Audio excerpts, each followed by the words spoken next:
नमस्कार,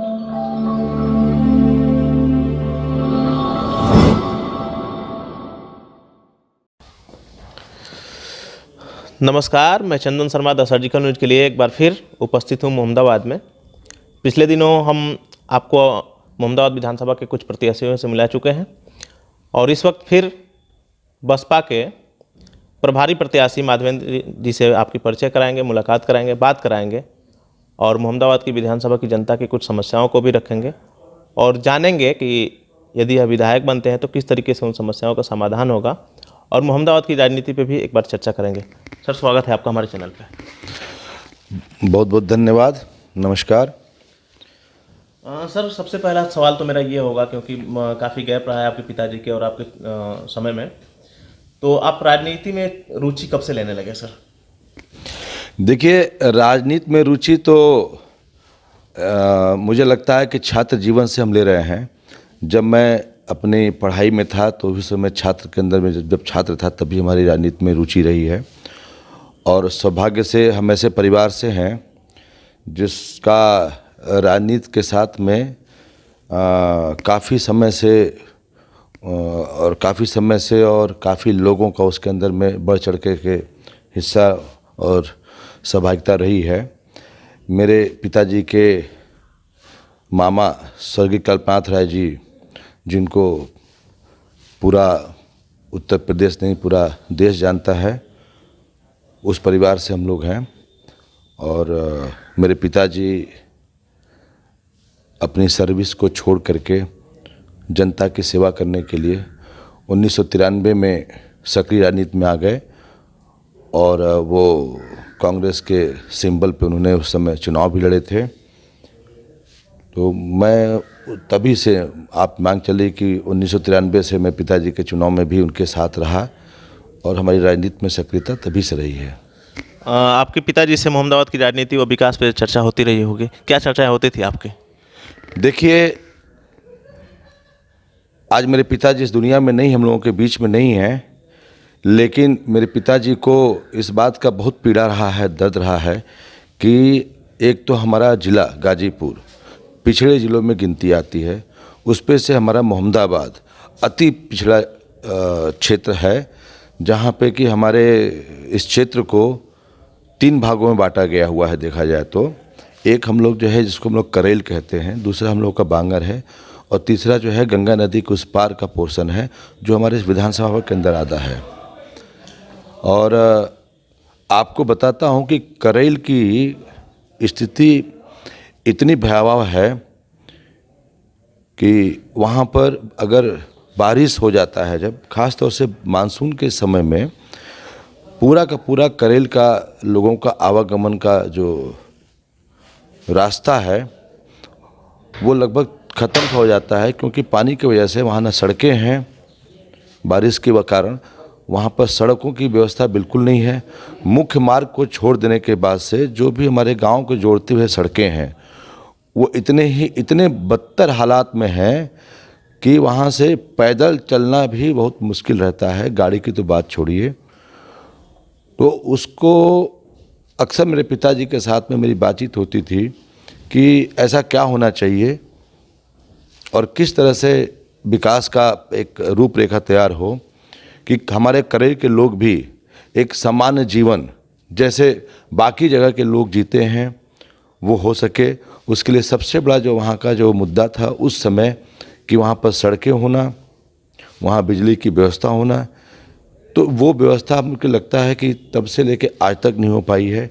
करेल तब भी यहाँ इन चीज़ों के मामले में काफ़ी पीछे था और आज भी उसमें पीछे है। फिर इस तरह से आती है हमारा बांगर की स्थिति है, उस पार की स्थिति है, जहाँ पर स्थिति हर जगह दयावह है।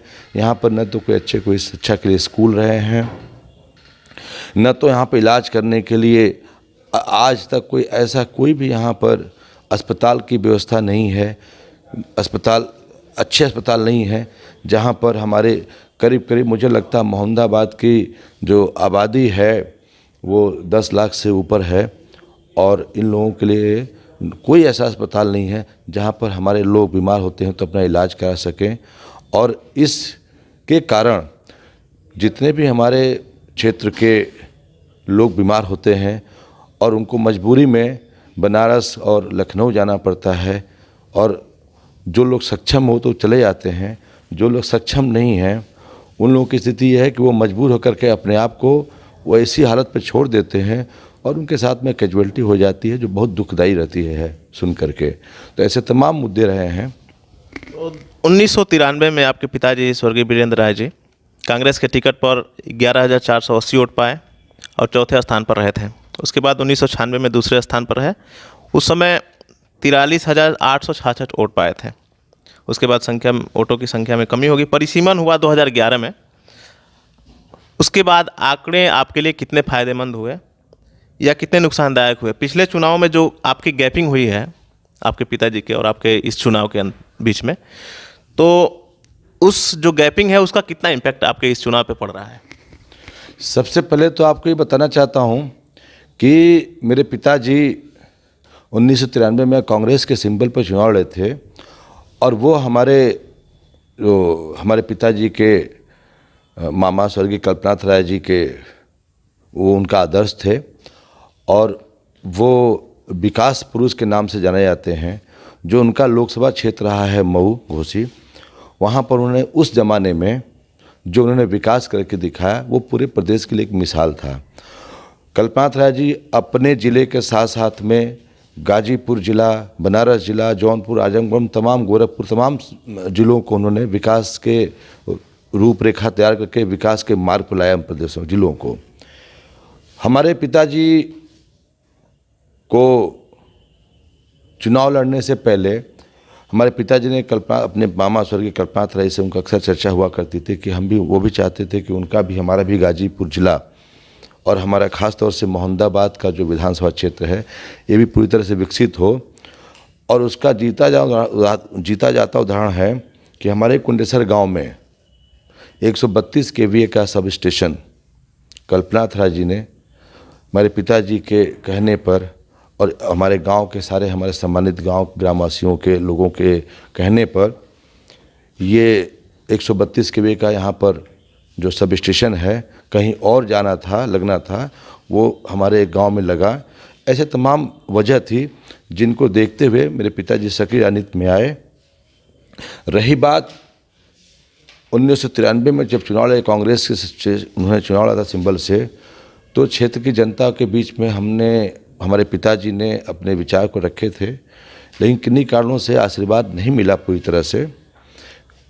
वो लगातार प्रयास करते रहे और 5 साल तक लोगों के साथ रह करके छोटी मोटी जो भी उनकी विकास के रूप में चाहिए, किसी को ट्रांसफार्मर चाहिए, किसी को हैंड पाइप चाहिए, किसी को लाइट चाहिए, इस तरह का प्रयास करके जब दोबारा उनको मौका मिला चुनाव में आने के लिए बहुजन समाज पार्टी से, तो जनता का उनको बहुत अपार प्यार मिला, बहुत समर्थन मिला।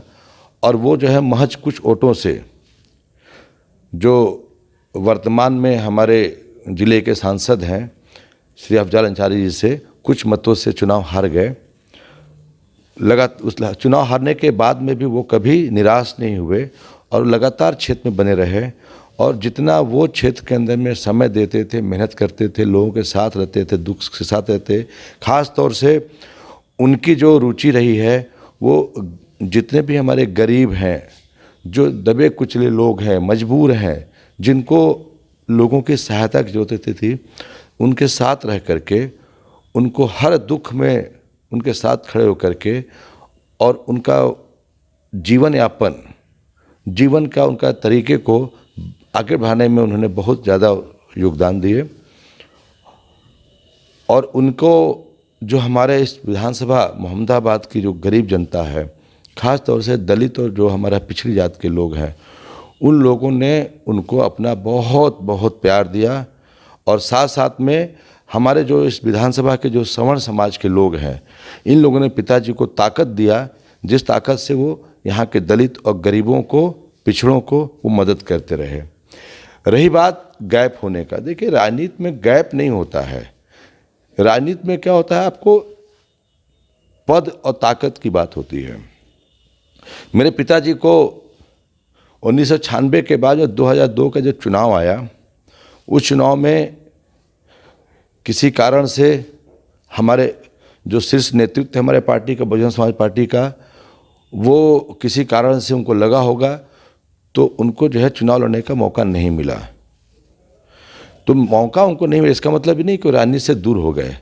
वो लगातार जो है बहुजन समाज पार्टी के साथ में जुड़े रहे, लगातार जो है वो हमारे इस विधानसभा के जितने भी हमारे दलित समाज के लोग हैं, पिछड़े समाज के लोग हैं या हमारे सवर्ण समाज के लोग हैं, सबके साथ उनका जो है निरंतर उनके दुख सुख में लगा रहना, क्षेत्र को विकास के लेकर के काम करने के लिए प्रयत्न करना, वो लगातार रहा है। 2002 के बाद से ये जो 20 साल की गैपिंग दिख रही है बीच में, आप फील्ड में जब जाते हैं, लोगों से मिलते हैं, कितना इफेक्ट दिखता है आपको सर? मैं एक बात आपको एक बात बताऊं कि मुझे गर्व होता है जब मैं गांव में जाता हूं और ख़ास तौर से जब मैं पिछड़े और दलित लोगों के बीच में जाता हूं तो वो लोग उन दिनों को याद करके जो उनके साथ मेरे पिताजी का एक लगाव रहा है, उनका उन्होंने दुख सुख में जो काम किया हुआ है, वो लोग आज भी नहीं भूले हुए हैं। 20 साल होने के बाद में भी उनके अंदर एक नई और उनके अंदर में एक आशा जगी है कि मेरे पिताजी अब नहीं रहे हैं तो मैं उनके और उनके विचारों को मैं उन लोगों के साथ रह करके और अच्छी तरीके से काम करूंगा। ये बहुत विश्वास जो है हमारे दलित समाज और हमारे पिछड़े समाज में और ख़ास तौर से हमारे जो सवर्ण समाज में सब लोगों के अंदर में ये नई रोशनी के रूप में लोग देख रहे हैं, जिसका मुझे इस बात का मुझे बहुत गर्व है। एक अनुमान के मीडिया रिपोर्टों की माने तो 2011 के परिसीमन के बाद मोहम्मदाबाद विधानसभा में 1.25 लाख भूमिहार वोटों की संख्या हो गई, 85,000 दलित हो गए, 50,000 यादव हो गए, 27,000 कुशवाहा और 26,000 मुसलमान हैं, बाकी अन्य हैं। तो अभी भी ये कंडीशन है कि दलित जो है वो सवर्ण समाज से दूर ही रहना चाहता है। जब आप जाते हैं और एक देखा जाए तो जो दलित है वो अभी भी पिछड़ा ही माना जाता है और पिछड़ा है भी। तो आपका एक सवर्ण समाज से होने के बाद और जब आप दलित में जाते हैं तो क्या नज़र आता है सर? नहीं, मैं तो सबसे पहले आपकी इस बात को मैं खंडन करता हूं कि हमारा जो दलित समाज है वो हमारे सवर्ण समाज के साथ में नहीं रहना कहता है। ये बिल्कुल गलत है। अगर इस तरह की बात होती तो मेरे पिताजी सवर्ण समाज से आते थे, भूमिहार समाज से आते हैं और उनको आपके ही रिकॉर्ड के मुताबिक करीबन 44,000 वोट मिला हुआ था। तो ये 44 वोट किसका मिला था? ये टोटल हमको जो है हमारे सवर्ण समाज का मिला था, हमारे दलित समाज का मिला था। बात होती है कि दलित समाज को या पिछड़े समाज को, किसी भी समाज को भरोसा विश्वास दिलाने की बात होती है कि नहीं हम आपके लिए सही हैं, आप वो काम करके दिखाइए, आप भरोसा दिलाइए उनको, भरोसा दिलाएंगे अवश्य आपके साथ रहेंगे। ऐसी बिल्कुल भ्रामक बातें हैं कि दलित समाज जो है सवर्ण समाज के साथ नहीं जुड़ना चाहता है। आज मैं सवर्ण समाज से हूँ मैं, लेकिन आप देखोगे मैं जिन जिन गाँव में जाता हूँ, जिन जिन बस्तियों में जाता हूँ, मैं सैकड़ों की संख्या में दलित समाज के लोग मेरे साथ जो है पूरा का पूरा गाँव और कई गांव में इस तरह से लोग लंबी लंबी कतार ला के मेरे साथ चलते हैं। इस बात को ये प्रूफ करता है कि इस तरह की विचारधारा बिल्कुल नहीं है कि दलित समाज या पिछड़ा समाज सवर्ण के साथ में नहीं जाना चाहता है। बिल्कुल गलत बात है ये। मोहम्मदाबाद की जनता को इस बार किस मुद्दों पर वोट देना चाहिए सर? मोहम्मदाबाद की जनता को वोट जो है सिर्फ और सिर्फ विकास के मुद्दे पर वोट देना चाहिए। मेरे हिसाब से इस विधानसभा के अंदर में मुख्यतः अगर देखा जाए तो 4-5 ऐसे कारण हैं जिसको सबसे पहले करना चाहिए। देखिए, गंगा नदी, गंगा कटान, यहाँ पर कटौत गांव से ले करके और आगे हमारा सेमरा गांव हो गया, शेरपुर हो गया, ये गंगा कटान के अंदर में धीमे धीमे जा रही है। मेरी फर्स्ट प्रायोरिटी रहेगी कि मैं इस कटान को रोकने के लिए इसके ऊपर बोल्डर से पिचिंग करा के बांध लगाने का या और भी जो भी इसके टेक्निकल जो इंजीनियरिंग जो तरीके होते हैं जिस मदद से हम आप इस गांव को बचाया जा सके, गंगा कटान को हम लोग रोक सकें, इसके ऊपर मेरा सबसे बड़ा फोकस रहेगा कि मैं इसके ऊपर ध्यान देके इसको रुकवाऊँ। अभी हाल ही में 10 दिन पहले, 10 या 15 दिन पहले सरकार ने गंगा कटान रोकने के लिए बजट दे चुका है। विकास की बात पहले मेरा विजन समझ लीजिए आप। पहले गंगा कटान हो गया। दूसरा जो मुझे दिखता है यहाँ पर सबसे बड़ी जो मुझे दिखती है, जो हर साल सैकड़ों मतलब मुझे कितने सालों से हमारे करेल के लोग, जो करेल हमारा एरिया है, हमारा किसान प्रधान हम लोगों का जो है ये क्षेत्र है। यहाँ पर हम लोग की जो आजीविका है ना वो किसानी हम लोग हैं, खेती करके ही हम लोगों का आजीविका चलती है। आप ये देखिए, एक हमारा लोकल नदी है, मगही नदी है, जो कि जब जैसे बरसात का मौसम आता है और उसके अंदर पानी का उफान भर जाता है, और वो पानी चूँकि वो उसका जो नदी का जो विड्थ है वो बहुत कम है और डेप्थ भी उसकी कम है, पानी छोड़ दिया जाता है, इसकी वजह से भी पानी अधिक होता है, हो जाता है, जिसकी वजह से हजारों हजार लाखों एकड़ खेत पूरी तरह से जलमग्न हो जाता है। और उस स्थिति में जो हमारे किसान भाई हैं जिनका आजीविका किसानी है, उनका जो फसल वो बोए होते हैं, एक तो वो पूरी नष्ट हो जाता है, और दूसरी बात यह है कि फिर वो दूसरी फसल जो समय से होनी चाहिए वो भी वो डिले हो जाता है, वो लोग नहीं कर पाते हैं, जिसकी वजह से उनको आर्थिक नुकसान बहुत होता है। हमारे यहाँ पर पूर्व में जो भी हमारे यहाँ से प्रतिनिधि रहे हैं, एमएलए रहे हैं, या हमारे इस लोकसभा के हमारे सांसद महोदय लोग हैं, न जाने क्यों इन लोगों का इस पे जो है ध्यान नहीं आता है। तो मेरा दूसरा फोकस ये है कि मैं इस चीज़ को वो मगही नदी का जो पानी का बढ़ाव है उसको हम लोग किस तरह से उसको हम लोग रोक सकें, जो कि पानी भी जाता रहे और हमारे किसानों का खेत पानी से जलमग्न न होने पाए। इस मामले पे हमारी पिछले 2 प्रत्याशियों से बात हुई थी, एक अरविंद किशोर राय जी से और दूसरे सिबकतुल्ला अंसारी जी से। सिबकतुल्ला अंसारी जी का ये आरोप था कि भाजपा के लोग मछली मारने के लिए बैरिकेडिंग कर देते हैं और इसकी वजह से पानी आगे नहीं बढ़ता है। वहीं अरविंद किशोर राय जी ने आरोप लगाया कि भाजपा और सपा वाले दोनों ही मिलकर ऐसा करते हैं। लेकिन उसका समाधान क्या होगा सर, कैसे ये सही होगी? मेरा सवाल ये है कि ये बताइए कि पिछले 7 बार से एमएलए उसी परिवार से रहे हैं, 5 बार जो है 5 बार एमएलए यहाँ से माननीय अफजल अंसारी जी रहे हैं, 2 बार एमएलए यहाँ से इस विधानसभा से माननीय सिबकतुल्ला जी रहे हैं, ठीक है ना। ये 2 लोग के ये मगही नदी का कोई समस्या आज का तो है नहीं, ये तो बरसों पुराना है, बार बार होता रहता है। मानसून जो है आज से तो है नहीं, ये तो हजारों साल से हो रहा है कि मानसून आता है, बारिश आएगी, फिर बढ़ेगा।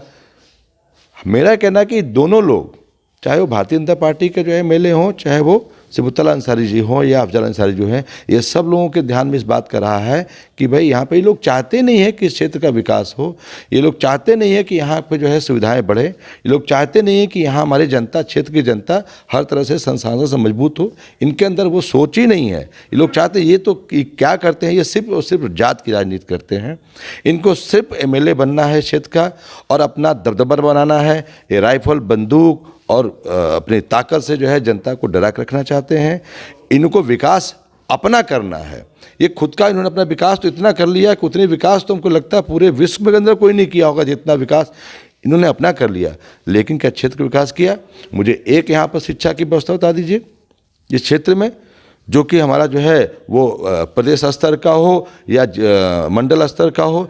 एक मुझे अस्पताल का नाम बताइए जहाँ इलाज होता हो, मुझे एक कारखाना बताइए यहाँ पर, मुझे एक यहाँ पर किसानों के लिए कोई ऐसा शोध का केंद्र बताइए जो हम कह सकें कि ठीक है हमारे क्षेत्र में विकास हुआ है। आप मुझे बता दीजिए ऐसी सड़कों की हालत बता दीजिए, कोई भी सड़क बता दीजिए जो सही चल रही हो, सही हो। गांव की हालत देख लीजिए, गांव की हालत ऐसे हैं कि आप चले जाइए गलियों के अंदर में तो आप बीमार पड़ जाओगे, इतनी स्मेल आती है। उसके अंदर में मजबूरन हमारे गांव के लोग रहते हैं। हमारे ये दलितों के बस्ती में चले जाइए आप, उनकी हालत देख करके, बस्तियों का हालत देख के लगता है कि वो कैसे ज़िंदगी जी रहे होंगे। आपको मैं बताता हूँ, मैं एक गांव में गया था बलापुर के अंदर में, हमारी बस्ती के अंदर में रोड पे पानी जमा हुआ है कई महीनों से। हमारे विधायिका जी खुद उस रास्ते से आती जाती रहती हैं, बारंबार जाते हैं, सारे लोग आते हैं। उस रोड का पानी गांव के अंदर में, बस्ती के अंदर में, घरों के अंदर जा रहा है और उसका कोई व्यवस्था नहीं हो रही है। गांव के लोग मजबूर होकर के लोग न्यायालय तक जाना पड़ रहा है। इतने दुर्दिन आ चुके हैं क्षेत्र में। हम 21वीं सदी में जी रहे हैं। हम बात करते हैं कि हम लोग चंद्रमा पे, चांद पे जाकर रहेंगे, हम मंगल पे जाएंगे हम लोग, और हम यहाँ पर गांव के अंदर में पानी की हम व्यवस्था नहीं कर सकते हैं, एक ड्रेनेज की व्यवस्था नहीं कर सकते हैं। ऐसी सरकार रहने से क्या फ़ायदा है? लेकिन मगही नदी का समाधान आपने नहीं बताया, कैसे होगा? मैंने बताया ना, मगही नदी का समाधान ये है कि उस नदी को जो है उसकी गहराई बढ़ाई जाए, जो पानी का बाहर उफान आ रहा है उसकी गहराई बढ़ाई जाए, उसका चौड़ीकरण किया जाए, जिससे पानी उसी नदी में अपनी मर्यादा में बहती रहे। वो अपने खेत के अंदर में और किसानों के खेत के अंदर में ओवरफ्लो करके वहाँ ना जा कर के जमा हो सके। अगर पानी बहता रहेगा तो जब पानी क्यों जमा हो जाता है खेत के अंदर? एक बार जो है जब नदी उफान में आती है उसका पानी खेत में आ जाता है। अब वो तो नेचुरली जब पानी सूखेगा, ड्राई होगा, तब खत्म होगा, उसको बहने को जगह तो है नहीं खेतों में से। इसलिए उस नदी का जो है उसकी डेप्थ बढ़ा करके उसकी नदी की चौड़ाई बढ़ा दिया जाए ताकि पानी अपने मर्यादा में बहती रहे और चला जाए वो। या और भी उसके जो भी इंजीनियरिंग तरीके हैं, ठीक है ना, वैसे विशेषज्ञ लोगों से राय लेकर के और उस पर कराया जाएगा। मेरे लिए बहुत बड़ा ये मुझे यहाँ से, अगर मुझे यहाँ से वह विधायक बनने का मौका मिलता है, जनता अगर मुझे अपना आशीर्वाद देती है, तो मेरे लिए ये दो तीन जो मुद्दे हैं ये फर्स्ट प्रायोरिटी मुद्दे हैं जिसके ऊपर मैं जो है इमीडिएट सरकार के साथ में बातचीत करके और मैं करवाऊंगा। और मुझे पूरा भरोसा है बहुजन समाज पार्टी की ही सरकार बनने जा रही है। पहली बात तो ये आपको मैं मतलब स्पष्ट कर देना चाहता हूँ, मैं बिना बहुजन समाज पार्टी का सरकार, या तो हम पूर्ण तरह से हम सरकार बनाएंगे, नहीं तो किसी न किसी तरीके से हमारे बगैर सरकार नहीं बन रही है। हम जो है सरकार के अंदर में हैं और जब सरकार के अंदर रहेंगे तो ये सारे काम जो है हमारे लिए बहुत आसान हुआ करना। इस बार मोहम्मदाबाद विधानसभा का चुनाव जो है त्रिकोणीय नज़र आ रहा है, आप किसको अपना प्रतिद्वंदी मानना है इस समय? पहली बात तो मैं आपकी इस बात को पूरी तरह से खारिज करता हूँ कि त्रिकोणीय नज़र आ रहा है। हमारी लड़ाई जो है त्रिकोणीय नहीं है। इस विधानसभा के अंदर में लड़ाई जो है वो जो भी लड़ेगा वो बहुजन समाज पार्टी से लड़ेगा। हम पूरी तरह से जीत कर जा रहे हैं। मेरे साथ में हर समाज के लोग हैं, मेरे साथ में जो है पिछड़ा वर्ग भी है, मेरे साथ में अति पिछड़ा वर्ग है, मेरे साथ दलित है, मेरे साथ में सवर्ण समाज के लोग हैं। हर वर्ग का मुझे वोट मिल रहा है, हर वर्ग का मुझे समर्थन मिल रहा है। मुझे लगता है कि यहाँ लड़ाई त्रिकोणीय नहीं है, यहाँ लड़ाई जो है सपा और बसपा का है। जो भी लड़ेगा वो बसपा से लड़ेगा। खास तौर से हमको लगता है, जहाँ तक मुझे लगता है कि मेरी लड़ाई सपा के साथ में होनी चाहिए। बात शासन प्रशासन की करते हैं। योगी राज में ये कहा जाता है कि बुलडोजर चला दिया गया, गुंडे भाग गए हैं, क्या कहेंगे सर इसमें? अब देखिए, गुंडे भाग गए हैं इस पे तो मतलब ये तो अगर हम इस बात कहूँ तो लोग हंसते हैं। गुंडे भाग गए हैं, बुलडोजर चला दिया गया है। आप बुलडोजर जो है वो कहाँ चला रहे हैं, कितना चला रहे हैं, वो सब दिख रहा है, ठीक है ना। ये गुंडे इस हालत हो गई है कि थानों के अंदर में सिर्फ एक ही पक्ष की बात सुनी जाती है, एक ही पक्ष की बात सुनी जाती है और वो पक्ष किसी को गुंडा बना दे, किसी शरीफ आदमी को गुंडा बोल देता है तो प्रशासन उसको गुंडा मान लेती है, और किसी गुंडे को वो बोलते हैं कि नहीं शरीफ है तो उसको शरीफ मान लेती है। जब शासन पूरी तरह से मैनेज हो चुका होता है तो आप जो है शरीफ को गुंडा बना करके और उसको आप बोल दीजिए कि शहर से तुम भाग जाओ, तो आपकी मर्जी है, जैसा भी कर लें। रही बात बुलडोजर की, तो ये बुलडोजर जो है ये क्या चलाएंगे, ये सरकार सिर्फ दिखावे की सरकार रह गई है। हर चीज़ में दिखावा करती है। इनका पूरा समय जो है वो शमशान और कब्रिस्तान के ऊपर चला गया। ये कब्रिस्तान को लेकर के बुराई करते रहते हैं। एक सरकार थी जो कब्रिस्तान की बात करती थी, एक सरकार है जो शमशान की बात करती है। विकास की बात जो है सिर्फ पेपर पे और मीडिया में है, वास्तविकता में तो मुझे कहीं नहीं दिखती है कि कहीं पर विकास हो रहा हो। मैं अपनी बात करता हूँ विधानसभा का, तो मुझे तो नहीं दिख रहा है यहाँ पर कोई विकास हो। अगर विकास होता है तो आप लोग मुझे कहीं पर दिखा दीजिए, मैं चल के मैं भी देखूँ ताकि इस सरकार के अंदर में कौन सा विकास हुआ है।